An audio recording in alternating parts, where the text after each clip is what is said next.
قرآن مجید فرقان حمید کا 10واں پارہ ہے۔ اللہ تبارک و تعالی نے اس کے شروع میں ارشاد فرمایا کہ کفار پر غلبے کی صورت میں حاصل شدہ جو مال غنیمت ہے اس کا حکم یہ ہے کہ اس کے 4 حصے مجاہدین میں تقسیم ہوں گے، اور جو 5واں حصہ ہے وہ اللہ اور اس کے رسول صلی اللہ تعالی علیہ وسلم کے لیے ہے، اور رسول اللہ صلی اللہ علیہ وسلم کے قرابت داروں میں، یتیموں میں، مسکینوں میں اور مسافروں کے لیے، اور یہ کہ اللہ کے رسول کی ثواب دید پہ ہوگا کہ حضور وہ 5ویں حصے میں سے کسی کو کیا عطا کرتے ہیں۔ میرے نبی کریم علیہ السلام نے کبھی بھی کسی شخص سے کسی چیز کا مطالبہ نہیں فرمایا، اور آپ نے سورہ شورا کی وہ آیت بڑی دفعہ سنی ہے کہ جب صحابہ نے عرض کیا تھا کہ یا رسول اللہ صلی اللہ علیہ وسلم کچھ پیش کرنا چاہتے ہیں، تو فرمایا لا اسألکم علیہ اجرا، میں تم سے کوئی اجر نہیں مانگتا الا المودۃ فی القربى، ہاں اگر کچھ کرنا ہے تو میرے قریبیوں سے پیار کرتے رہنا۔ لیکن اس پارے کے بالکل ابتدا میں اللہ نے ایک اصول وضع کیا ہے، ایک بات سمجھائی ہے ہمیں۔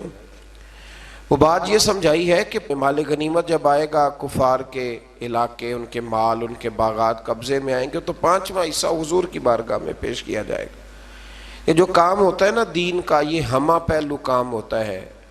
اگر آپ کہیں کہ دین کا کام کرنے والا وقت نکال کے تجارت بھی کرے، کوئی نوکری بھی کرے، تو یہ ممکن نہیں ہوتا۔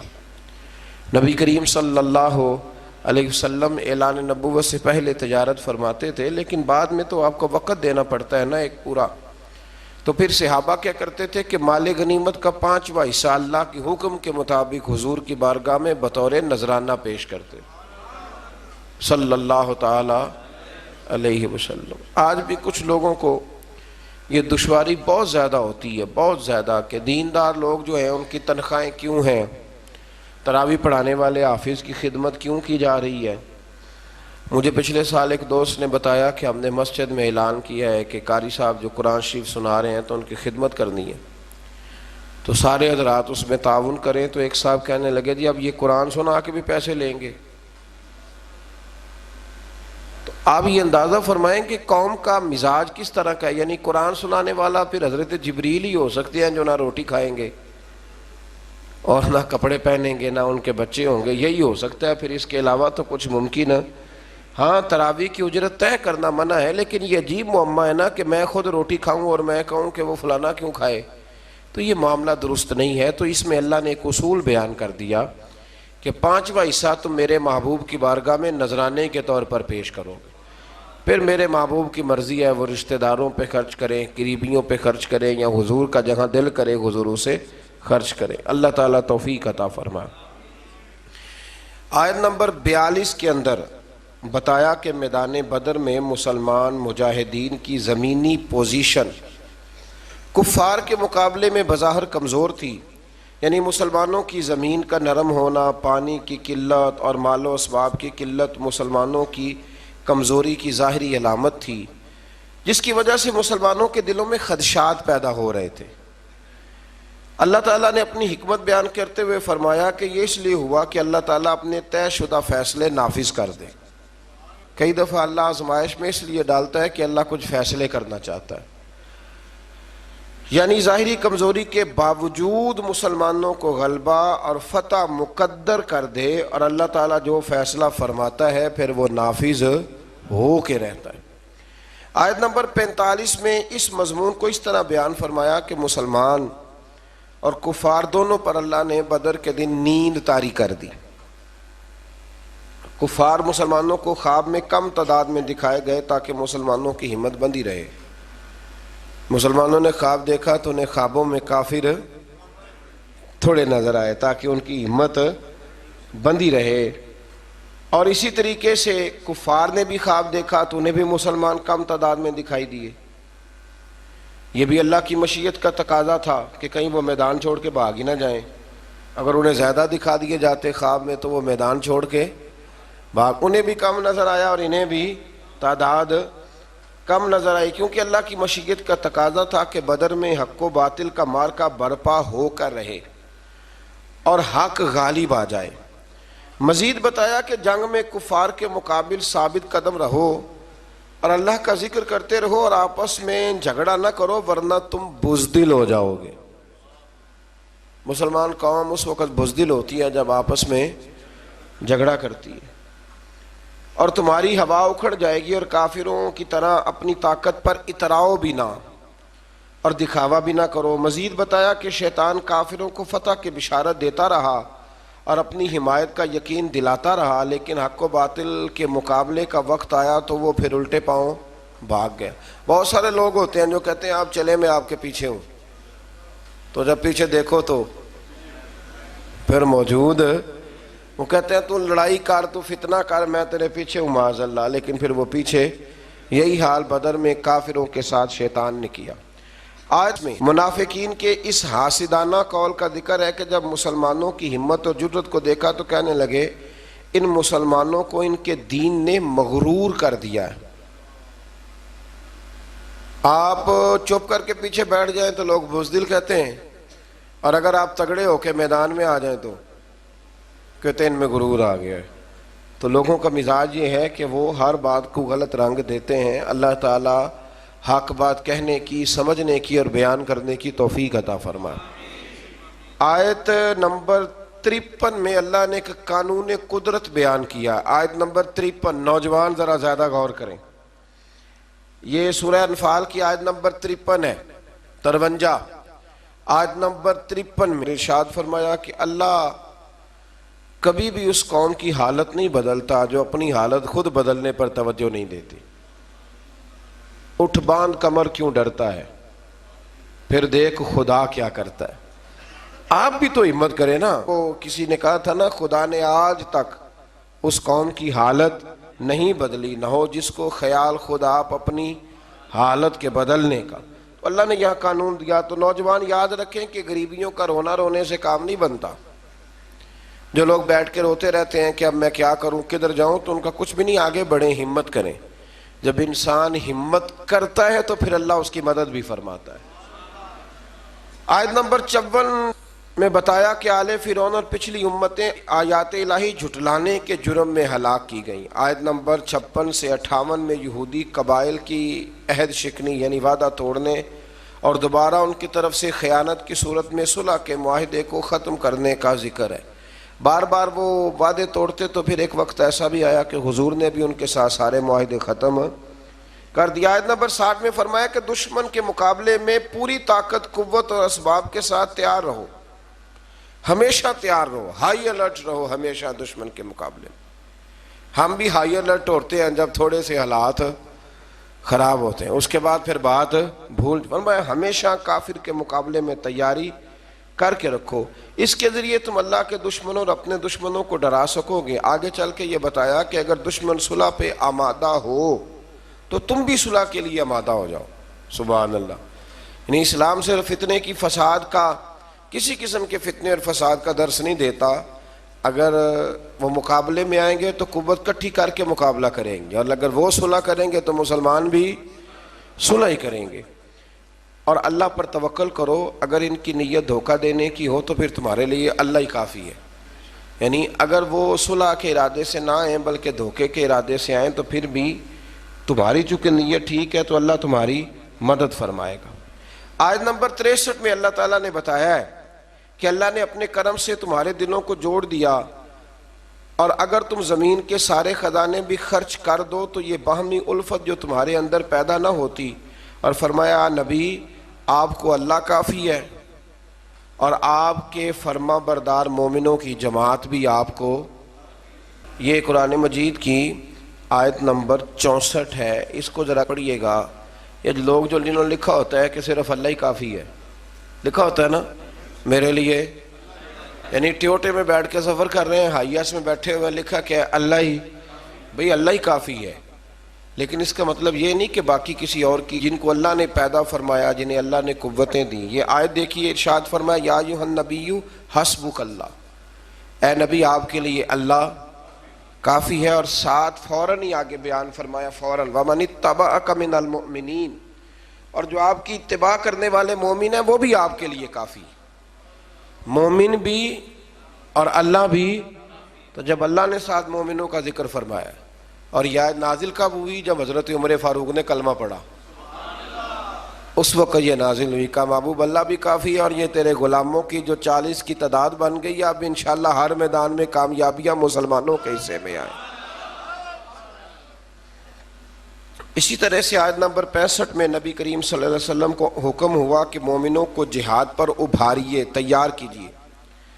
اللہ تعالیٰ 10 گنا تعداد پر مشتمل کافروں پر فتح عطا فرمائے گا۔ پھر بعد میں جب مسلمانوں میں کمزوری آئی تو فرمایا اللہ تمہیں دشمنوں کی دگنی تعداد پر فتح فرمائے گا۔ آیت نمبر 72 میں بتایا کہ جان و مال سے اللہ کی راہ میں جہاد کرنے والے مومنین، مہاجرین اور انصار صحابہ کرام ایک دوسرے کے دوست ہیں۔ جہاد کرنے والے جانوں اور مالوں سے یہ ایک دوسرے کے دوست ہیں، اور یہی سچے اور پکے مومن ہیں، اور ان کے لیے مغفرت ہے اور عزت والی روزی ہے۔ اسی طرح کفار بھی ایک دوسرے کے دوست ہیں۔ ہجرت سے پہلے اور بعد کے مسلمان ہونے والوں کے حقوق اور درجات میں فرق کا باوجود جنہوں نے پہلے کلمہ پڑھا ان کا درجہ اونچا ہے، اور جنہوں نے بعد میں پڑھا ان کا درجہ اونچا ہے، لیکن اس کے باوجود اللہ تبارک و تعالیٰ نے سب کے ساتھ خیر کا وعدہ فرمایا ہے۔ اس سے آگے سورہ توبہ کا آغاز ہوتا ہے۔ سورہ توبہ قرآن مجید کی وہ سورہ مبارکہ ہے جس کے آغاز میں بسم اللہ شریف نہیں ہے۔ اس کی کئی وجوہات مفسرین کرام نے بیان فرمائی ہے۔ ایک وجہ تو یہ بیان کی گئی ہے کہ اس میں تسلسل ہے سورہ انفال کے مضامین کا، وہی مضامین چونکہ چلے آ رہے تھے اس لیے اس کے اندر اس کو بیان نہیں کیا گیا۔ اور ایک بات یہ ہے کہ اس کے شروع میں اللہ تعالیٰ نے کافر اور مشرک سے اپنی برات کا اعلان فرمایا، کیونکہ بات جلال کی ہو رہی تھی اس لیے بسم اللہ شریف کو شامل نہیں کیا گیا۔ اس صورت کی پہلی آیت میں مشرکین عرب سے برات کا اعلان کرتے ہوئے انہیں مسلمانوں سے فیصلہ کن جنگ کرنے یا اسلام قبول کرنے کے لیے 4 مہینوں کا ٹائم دیا گیا، فیصلہ کر لو ان 4 مہینوں میں۔ اور یہ بھی فرمایا گیا کہ جن کفار کے ساتھ مسلمانوں کا پہلے سے کوئی معاہدہ ہے اور انہوں نے مسلمانوں کے خلاف کسی دشمن کی مدد بھی نہیں کی تو مقررہ مدت تک مسلمان یک طرفہ طور پر معاہدے کو نہ توڑیں۔ پھر فرمایا 4 مہینے کا ٹائم گزرنے کے بعد مسلمان مشرکین عرب کے خلاف لاہ عمل کریں گے، انہیں پکڑیں گے، ان پر حملہ کریں گے اور ان کا مکمل محاصرہ کریں گے، اور جہاں بھی ملیں گے انہیں کافر کردار تک پہنچایا جائے گا۔ یہ بہت بعد میں جا کے فیصلہ ہوا، ورنہ تو اسلام نے ہمیشہ ان لوگوں سے درگزر ہی کی بات کی۔ آیت نمبر 6 میں فرمایا اگر کوئی مشرک قرآن کے پیغام کو سمجھنے کے لیے اور حق کی تلاش میں آپ کے پاس آئے تو اے محبوب علیہ السلام اسے آپ موقع عطا فرمائیں، اسے ٹائم دیں، اس کی حفاظت فرمائیں۔ آیت نمبر 8 سے 10 تک میں بتایا گیا کہ کفار مسلمانوں کے ساتھ منافقانہ رویہ اختیار کرتے ہیں، اور ان کی اخلاقی حالت یہ ہے کہ وہ مسلمانوں پر خدا نخواستہ غالب آئیں تو اپنی قرابت داری کا بھی لحاظ نہ کریں گے، وہ نہیں لحاظ کریں گے۔ حالانکہ میرے نبی پاک علیہ السلام نے تو فرمایا جو حملہ نہ کرے ہم اس پر بھی حملہ نہیں کریں گے، تو فرمایا وہ نہیں اس بات کا خیال کریں گے۔ مزید بتایا کہ ان کفار میں سے جو توبہ کر کے ایمان لے آئیں اور ان کے تقاضوں پہ کاربند رہے ہیں پھر وہ مسلمانوں کے دینی بھائی ہیں، یعنی ان کے لیے ماضی کی نفرتوں کو دل سے نکال دیا جائے۔ آیت نمبر 12 میں بتایا کہ جو کفار عہد کر کے وعدہ کر کے اپنی قسموں کو توڑ دیں تو پھر وہ کسی اور رعایت کے مستحق نہیں ہے، وہ پہلے بھی رسول اللہ صلی اللہ علیہ وسلم کے ساتھ اس طرح کے وعدہ خلافیاں کر چکے ہیں۔ آیت نمبر 16 میں بتایا کہ مسلمانوں پر آزمائشیں آئیں گی تاکہ سچے مومنوں کا کردار کھول کے سامنے آ جائے۔ آیت نمبر 17 اور 18 میں بتایا کہ کافروں کا شعار مسجدیں بنانا نہیں، یہ تو ان لوگوں کا کام ہے جو اللہ پر اور قیامت کے دن پر ایمان لائیں اور نماز قائم کریں اور زکوٰۃ دیں اور اللہ کے سوا کسی سے نہ ڈریں۔ آیت نمبر 19 میں فرمایا کہ حاجیوں کو پانی پلانا اور مسجد حرام کی تعمیر اگرچہ اچھے کام ہے لیکن اللہ تعالیٰ اور یوم آخرت پر ایمان اور اللہ کے رستے میں جہاد کے برابر یہ کام ہو سکتے نہیں۔ ہجرت اور جہاد کرنے والے مومنوں کے لیے اجر عظیم ہے اور صرف یہی لوگ کامیاب ہونے والے ہیں۔ آیت نمبر 23 میں اللہ تبارک و تعالیٰ نے یہ حکم دیا کہ تمہارے باپ دادا اور بھائیوں میں سے جو کفر کو ایمان پر ترجیح دیں ان سے تعلق توڑ لو، اور کافروں سے دوستی کرنے والا ظالم ہے۔ پھر اس سے آگے جو آیت ہے نا سورہ توبہ کی، اس آیت کریمہ میں تو اللہ تبارک و تعالیٰ نے ہر چیز کو کھول کر بیان فرمایا اور بڑی وضاحت کے ساتھ، شرح و بسط کے ساتھ اس مضمون کو بیان کیا ہے کہ مسلمان نے ہر چیز سے بڑھ کر نبی کریم علیہ السلام سے محبت کرنی، ہر چیز سے بڑھ کر، اور فرمایا یہ محبت کرے گا تو پھر ہی اس کا ایمان مکمل ہوگا۔ ارشاد فرمایا قل ان کان آباؤکم و ابناؤکم و اخوانکم و ازواجکم و عشیرتکم و اموال اقترفتموها و تجارت تخشون کسادها و مساکن ترضونها۔ دیکھیں کس ترتیب سے اللہ تعالیٰ نے ان ساری چیزوں کو بیان فرمایا۔ فرمایا محبوب ان سے فرما دیں اگر تمہارے باپ اور تمہارے بیٹے اور تمہارے بھائی اور تمہاری بیویاں اور تمہارا کنبہ اور تمہارا وہ مال جو تم نے کمایا ہے، ایک مال وہ ہوتا ہے جو بندے نے کمایا نہیں ہوتا پر ہوتا اس کے پاس ہے، اس سے زیادہ پیار نہیں ہوتا، تو یہاں فرمایا وہ مال جو تم نے کمایا ہے، اور وہ کاروبار جس کے نقصان سے تم ڈرتے ہو، اور وہ مکانات جنہیں تم پسند کرتے ہو۔ پھر سنیں فرمایا تمہارے باپ، تمہارے بیٹے، تمہارے بھائی، تمہارا خاندان، تمہاری بیویاں، تمہارا کنبہ، وہ مال جو تم نے کمایا، وہ تجارت جس کے نقصان سے تم ڈرتے ہو، وہ مکان جنہیں تم بڑا پسند کرتے ہو۔ فرمایا احب الیکم من اللہ و رسولی، اگر یہ ساری چیزیں تمہیں اللہ اور اس کے رسول سے زیادہ پیاری ہوں، وجہاد فی سبیلہ، اور ان کے رستے میں جہاد کرنے سے زیادہ پیاری ہوں، فتربصوا، پھر انتظار کرو، حتی یأتی اللہ بامرہ، یہاں تک کہ پھر اللہ اپنا وعدہ لے آئے، پھر اللہ اپنا عذاب لے آئے، پھر تم پر عذاب آئے گا۔ واللہ لا یہدی القوم الفاسقین، اور اللہ نافرمانوں کی قوم کو ہدایت نہیں دیتا۔ ہم لوگ نا بڑی جلدی محبت رسول کا دعویٰ کر دیتے ہیں، پر اللہ نے گن کے چیزیں بتائیں گے۔ فرمایا باپ کو سامنے رکھو، پھر میرے نبی کی ذات کو سامنے رکھو، پھر دیکھو تمہیں پیارا کون ہے۔ بیٹے کو سامنے رکھو اور پھر میرے نبی کریم علیہ السلام کو سامنے رکھو، پھر دیکھو کہ تمہیں پیارا کون ہے۔ تم سامنے رکھو اپنے مال کو، جائیداد کو، اور پھر حضور کی ذات کی طرف توجہ کرو، پھر بتاؤ کہ ان میں سے پیارا۔ حضرت عمر نے یہ سارے تجربے کیے، آ کے عرض کی یا رسول اللہ میں نے ہر چیز سامنے رکھ کے تجزیہ کیا، آپ مجھے زیادہ پیارے ہیں، لیکن یا رسول اللہ مجھے جان آپ سے بھی زیادہ پیاری، جان مجھے آپ سے زیادہ پیاری ہے۔ تو حضور نے ان کے سینے پہ ہاتھ مارا، فرمایا عمر ابھی تیرا ایمان مکمل نہیں ہوا۔ جناب عمر فوراً بولے، عرض کی حضور میں اعلان کرتا ہوں کہ مجھے آپ جان سے بھی زیادہ پیارے ہیں۔ تو یہ ضروری کام ہے، اللہ تعالی ہمیں محبوب کی سچی محبت عطا فرمائے۔ آیت نمبر 25 میں اللہ تبارک و تعالی نے غزوہ حنین کا حوالہ دیتے ہوئے فرمایا کہ بعض اوقات کثرت تعداد پر اترانا کہ ہم بڑے ہو گئے اور نازا ہونا بھی انسان کی ناکامی کا سبب بنتا ہے۔ یہی مسلمانوں کے ساتھ غزوہ حنین میں ہوا، اور پھر اللہ تعالیٰ نے اپنے رسول اور مومنوں پر قلبی سکون نازل کیا اور غیبی لشکروں سے ان کی مدد فرمائی۔ 9 ہجری کو یوم الحج کے عرفات میں اعلان ہوا کہ اس سال کے بعد مشرک حدود حرم میں داخل نہیں ہو سکتا، پہلے وہاں داخل ہونے کی اجازت تھی، اور فرمایا کہ تنگ دستی کی فکر نہ کرو، اللہ اپنے فضل سے تم لوگوں کو غنی کر دے گا۔ آیت نمبر 29 میں اہل کتاب کو جزیہ دینے کا حکم دیا اور فرمایا کہ نہ دینے کی صورت میں جنگ کے لیے تیار رہنا۔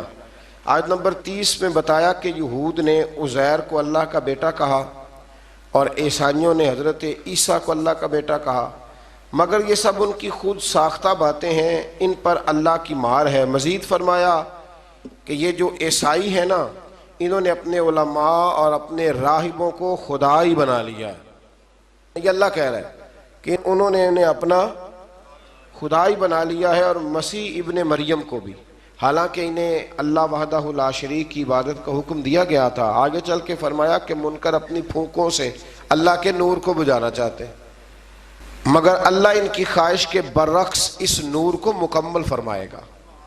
اور فرمایا اللہ نے اپنے رسول کو ہدایت اور دین حق کے ساتھ بھیجا ہے تاکہ اللہ اپنے اس دین کو ہر دین پر غلبہ عطا فرما دے۔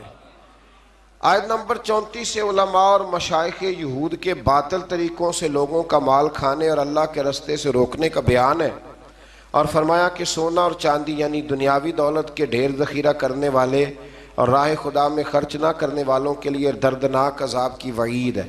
اور پھر بتایا کہ قیامت کے دن ان کے اپنے جمع کیے ہوئے مال کو نار جہنم میں تپا کر، انہی کے مال کو دوزخ کی آگ میں تپا کر ان کی پیشانیوں، پہلوؤں اور پیٹھوں کو داغا جائے گا انہی کے مال سے، اور کہا جائے گا کہ اپنے ہی جمع کیے ہوئے مال کا مزہ چکھو۔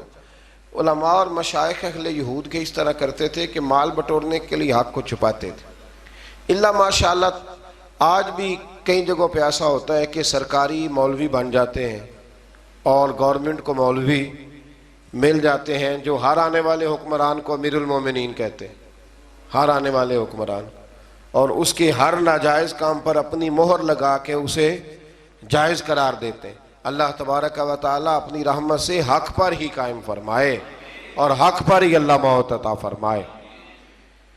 آیت نمبر 36 میں بتایا کہ ابتدا سے لے کر اللہ کی کتاب تقدیر میں مہینوں کی تعداد 12 ہے۔ پہلے دن سے ہی مہینے کتنے ہیں؟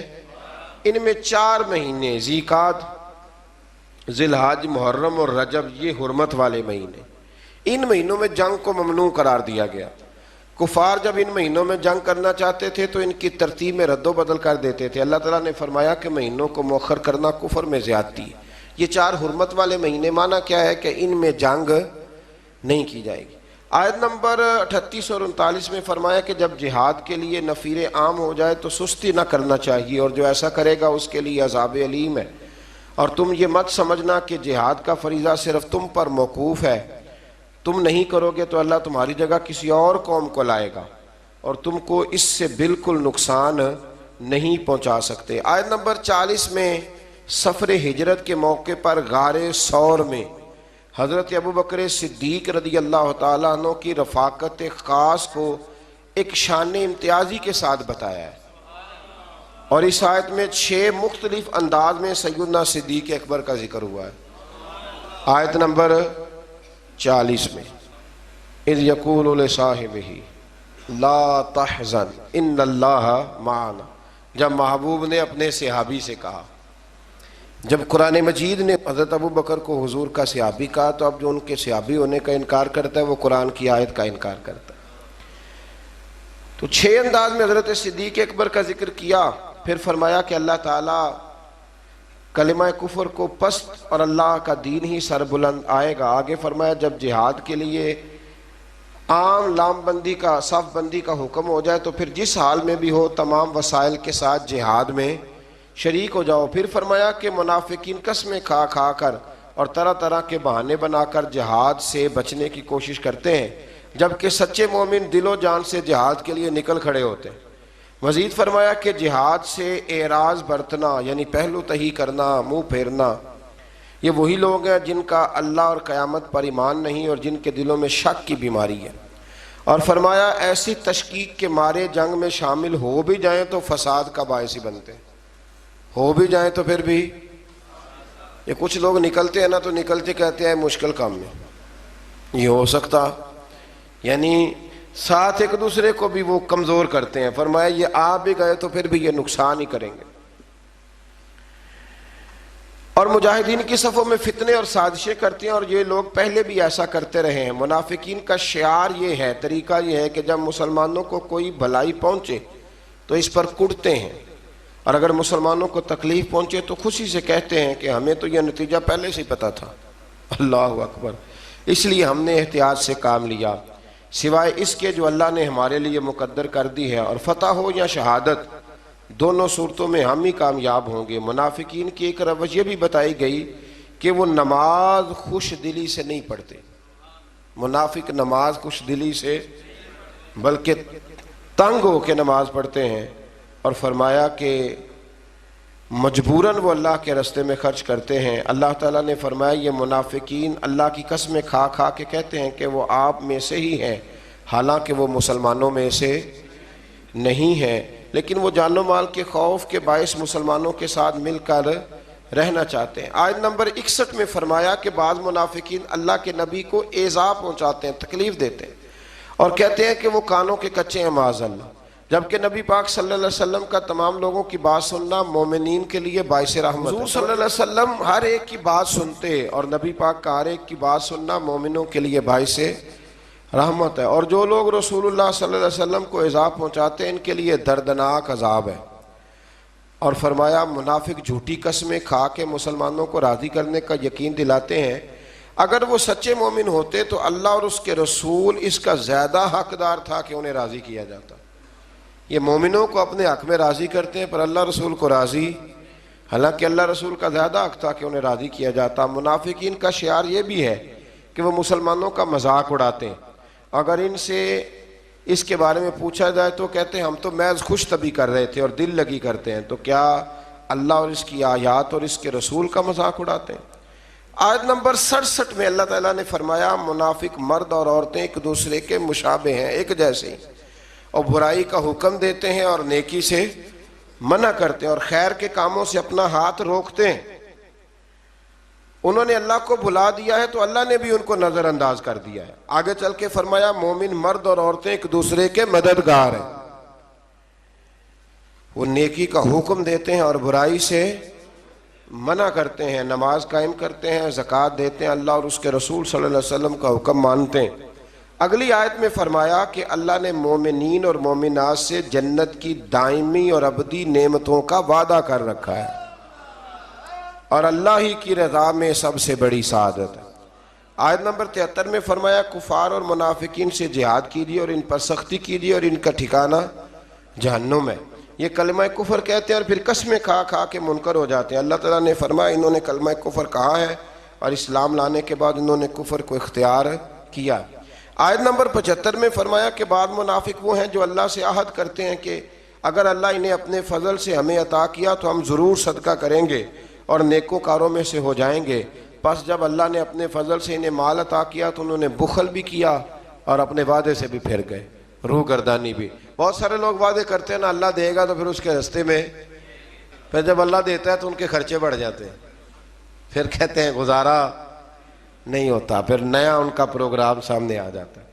آیت نمبر 78 میں اللہ تعالیٰ نے متنبع فرمایا کہ اللہ دلوں کے رازوں اور سرگوشیوں کو بھی جانتا ہے، وہ غیبی باتوں کو بہت زیادہ جاننے والا ہے۔ آیت نمبر 79 میں منافقین کا ایک طریقہ یہ بھی بتایا کہ نادار مومنین جب اپنی محنت کی کمائی سے تھوڑا سا مال صدقہ کرتے ہیں تو منافق ان پر طعن کرتے ہیں معاذ اللہ اور ان کا مذاق اڑاتے ہیں، تو اللہ تعالیٰ ان کو ان کے مذاق کی سزا دے گا۔